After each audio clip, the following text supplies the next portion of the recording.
Salut mes gâtés, bienvenue sur une nouvelle vidéo où je vais vous exposer une nouvelle méthode, une méthode que vous connaissez peut-être pas, ou que vous connaissez mais que vous avez peut-être oublié, ou que vous utilisez, je n'en sais rien. Bref, ça s'appelle la méthode du chiffre cosmique. C'est une méthode qui a besoin, pour être faite, de votre nom et de votre prénom, ou de la personne à qui vous allez le faire. Pour les femmes mariées, on va devoir utiliser le nom de jeune fille, d'accord ? Il faut savoir que pour la méthode du chiffre cosmique, chaque lettre de l'alphabet correspond à un nombre qui va de 1 à 9. Donc sur la petite fiche, je vous les ai rappelés. Je vais vous les dire vite fait à haute voix. Le A, le J, le S correspondent au 1, le B, le K, le T au 2, le L, le C et le U au 3, le D, le M, le V au 4, le E, le N et le W au 5, le Fox, F-O-I-X au 6, G, P, Y au 7, H, Q, Z au 8 et I, R au 9, d'accord? Donc ensuite, je vous ai illustré un petit peu pour que vous puissiez voir un support visuel pendant l'explication. Ici, on va prendre mon prénom qui est Laura et Colombe qui est mon pseudo, mais normalement, donc, il aurait fallu prendre mon nom de jeune fille puisque je suis mariée et Colombe n'est pas réellement mon nom de famille, il s'y rapproche très fortement à mon nom marital, mais ce n'est pas celui-là, mais on s'en fiche, c'est pour vous montrer un exemple. Donc, si vous êtes marié ou si la personne à qui vous le faites est mariée, nom de jeune fille.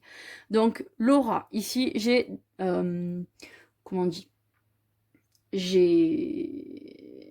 vais y arriver. Bref, j'ai noté les chiffres correspondants, les nombres, pardon, correspondants. Donc, le 3, le 1, le 3, le 9, le 1 pour le prénom. Ce qui nous donne, on va additionner tous ces chiffres, ce qui nous donne 17 pour Laura en additionnant.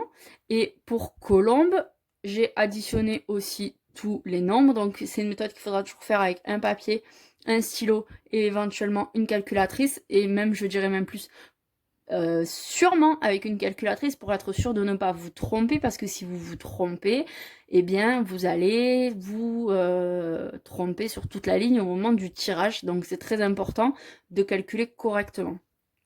Donc pour Colombe, une fois qu'on additionne tous les nombres, on obtient 30.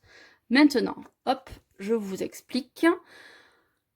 On va prendre le chiffre qui correspond au prénom et le chiffre qui correspond au nom. Donc pour mon prénom, c'était le 17. On va additionner les deux nombres qui composent le 17, donc le 1 et le 7. Ça nous donne ici 8. Et on va faire pareil pour le nom de famille. 30, 3 plus 0, ça nous donne 3. Ce qu'on fait ensuite, c'est qu'on va additionner les deux nombres qu'on a obtenus entre le nom et le prénom. Donc 8 plus 3, ça fait 11. Ce qui nous donne 2, puisque on va aussi encore... on a besoin d'obtenir toujours un nombre entre 1 et 9. Donc tant que c'est pas ça, eh bien, on additionne les nombres du numéro entre eux et on obtient le fameux nombre cosmique. Donc, on va utiliser aussi la méthode du chemin de vie que je vous ai mis en ligne un petit peu quelques jours auparavant. Donc, le nombre cosmique, c'est aussi votre nombre de chemin de vie. Et pour le tirage, eh bien, vous allez mélanger vos cartes, couper comme vous faites d'habitude, tenir compte de la coupe. Et ici, pour moi, personnellement, j'aurais besoin de tirer 2 cartes. Cette méthode est bien entendu pour moi fausse, puisque je n'ai pas donné mon véritable nom de jeune fille, ni mon véritable nouveau nom de famille, mais grosso modo, c'est pour vous expliquer et que vous ayez un aperçu. Donc voilà, pas besoin de vous faire de tirage, parce qu'un tirage à 2 cartes, voilà, c'est pas très intéressant, et le but n'était pas tellement de tirer les cartes, mais surtout de vous expliquer une méthode que peut-être vous ne connaîtriez pas. Voilà, je vous fais de gros bisous, et je vous dis à très bientôt pour une nouvelle vidéo.